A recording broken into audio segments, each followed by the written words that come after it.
बिस्मिल्लाहिर्रहमानिर्रहीम। बहुत शुक्रिया। देखें, कोई तनाज़े की बात तो इसलिए नहीं है कि कोई ऐसा कोई मायदा नहीं हो रहा है कोई जो पाकिस्तान के खिलाफ हो या कोई मतलब ऐसे कोई सच नहीं हो रहा है। सिर्फ ये है कि हमारा चूंकि बॉर्डर लगा हुआ है अफगानिस्तान के साथ और वहाँ से जो इन्फिल्ट्रेशन हो रही है, जो दहशतगर्दी के वाक़यात हो रहे हैं, चूंकि हमारा एक ही हम ज़बान बोलने वाले लोग हैं, तो शायद जो जरगे का जो मेन मकसद है वो ये है कि उनसे बातचीत की जाए और ये चीज़ इसका सिलसिला रुकना चाहिए। तो इसके अलावा कोई तो और चीज़ यूसुफ साहब अमन इस पे कायम कंसर्न करने की क्वार्टर्स ऑन बोर्ड है।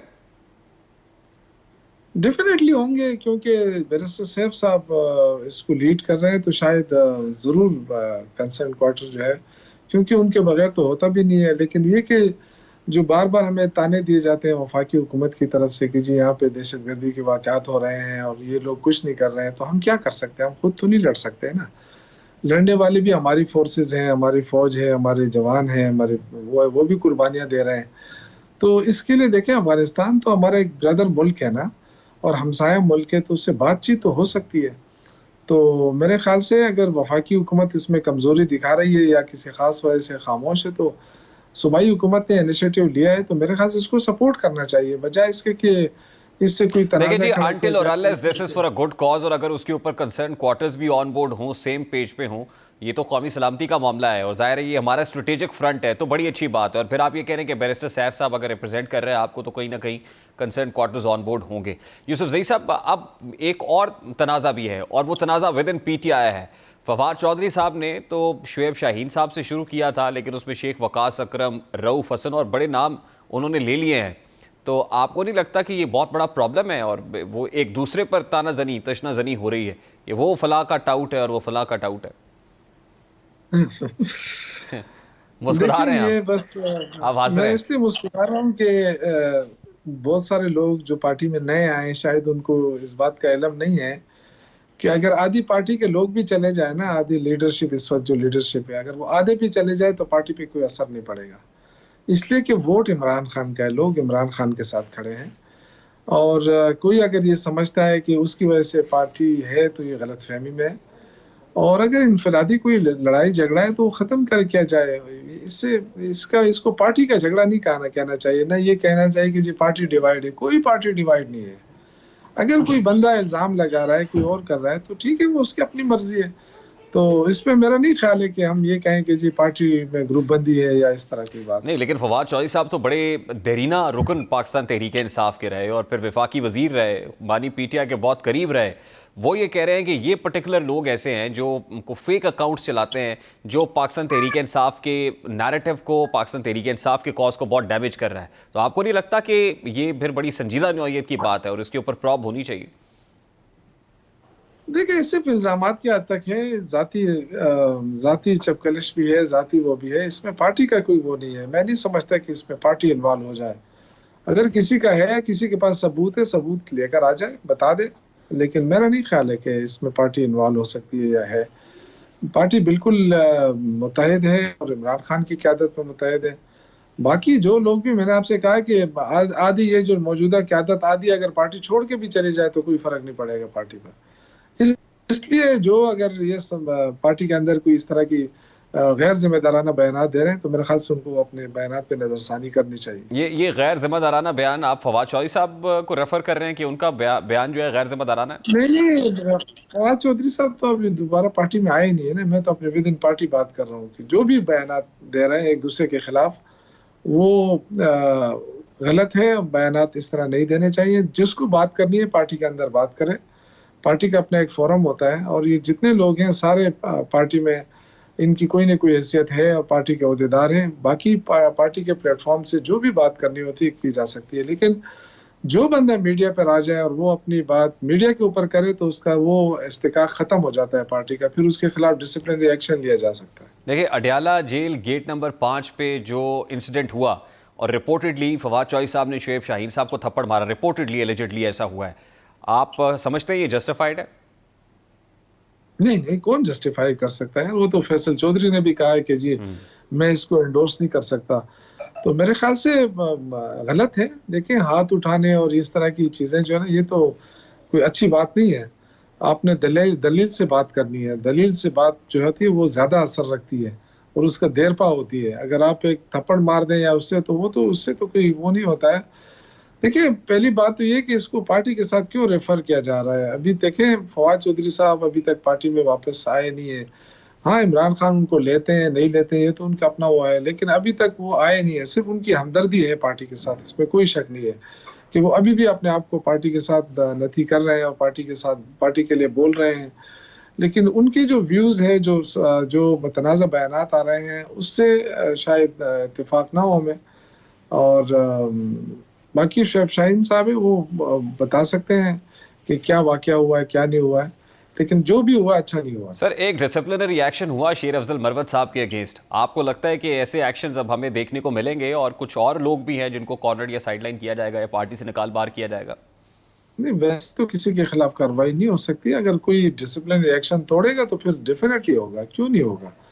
और शेर अफजल मरवत ने भी कोई, उसको भी जब पार्टी ने निकाला है या कोई एक्शन लिया है तो वो किसी करप्शन पे नहीं लिया है, किसी गद्दारी पे नहीं लिया है। सिर्फ उनके जो बाज़ बयानात थे या उस हवाले से लिए। लेकिन मेरी रात को बात हुई है शेर अफजल मरवत साहब से, मैंने रिक्वेस्ट की है उनसे कि थोड़ी सी खामोशी इख्तियार कर लें पार्टी की खातिर, ऐसी कोई मुतनाज़ा बात ना करें जिससे उनके लिए मुश्किलात पैदा हों।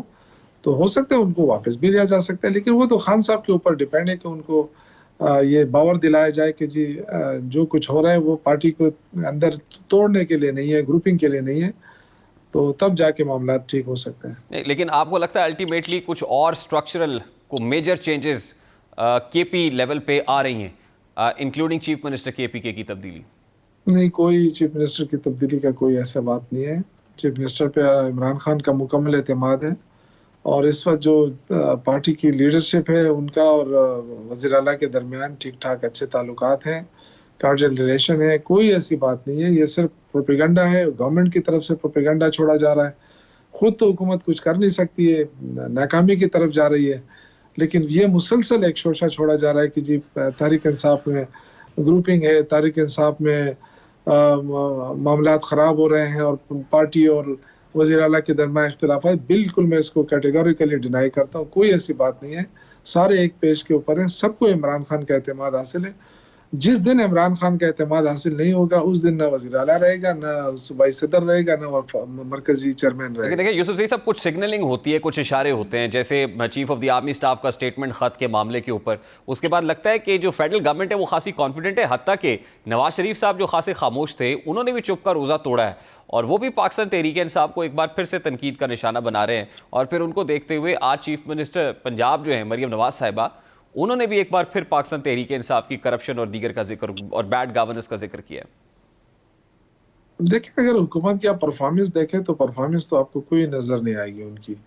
और सिवाय इसके कि कर्जे ले लिए हैं 2 सालों में तकरीबन कोई 27,000 अरब वजीर का आजम कर्जा कह रहे हैं लिया। कि महंगाई सिंगल डिजिट पे आ गई।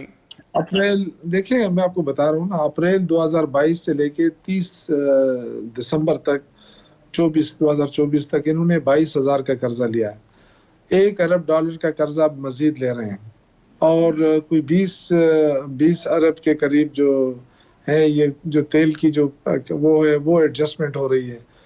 तो ये तो देखें, कर्जों पे तो मुल्क नहीं चलता ना, आप उसको तरक्की कह सकते हैं। आपकी अपनी जो एक्सपोर्ट बढ़ेगी, आपके पास रेमिटेंसेस बढ़ेंगे, आपके पास डॉलर आएंगे, इन्वेस्टमेंट आएगी, तो फिर आप कह सकते हैं कि मुल्क तरक्की कर रहा है। ऐसी तो कोई बात नहीं, यहाँ से तो रुपया पैसा सारा बाहर जा रहा है, इन्वेस्टमेंट जा रही है, इन्वेस्टर जा रहा है।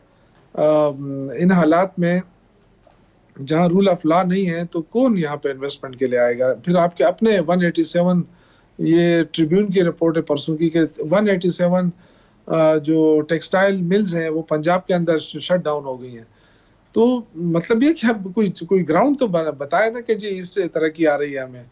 तो मुझे तो नहीं ख्याल है। फिर चीनी देखें 120 से 160 पे पहुंच गई है 2-3-4 दिनों में। आप खुदा के लिए इनसे कहें कि सिंगल डिजिट और डबल डिजिट की बातें ना करें, वरना ये माफिया दोबारा उठ गया है। अब करें ना, ये जो हमें कहते थे कि शुगर माफिया है, फलां माफिया है, अब किन को इन्होंने पकड़ा है, किसके खिलाफ कार्रवाई हो रही है जो अब 120 से यूसुफ जी साहब, लास्टली 160 पे पहुंच गई। सर, लास्टली पाकिस्तान तहरीक इंसाफ ने असद कैसर साहब के बकौल जो स्पीकर वाला चैनल था जो कहीं खुला हुआ था उसको भी बंद करने का फैसला कर लिया। उससे पहले जो गवर्नमेंट की पार्लिमानी कमेटीज हैं, जो मुज़ाकरात के हवाले से कमेटीज बनी थी, उससे तो बाहर आए थे। तो अब what options PTI is left with?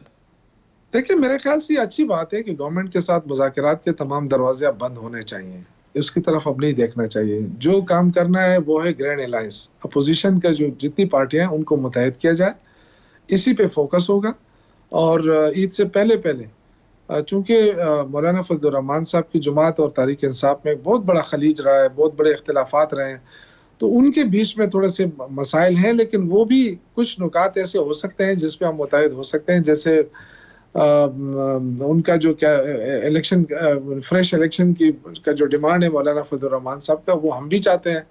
इसी तरह वो भी चाहते हैं कि ये हुकूमत नाजायज ख़त्म होनी चाहिए, हम भी ये कह रहे हैं।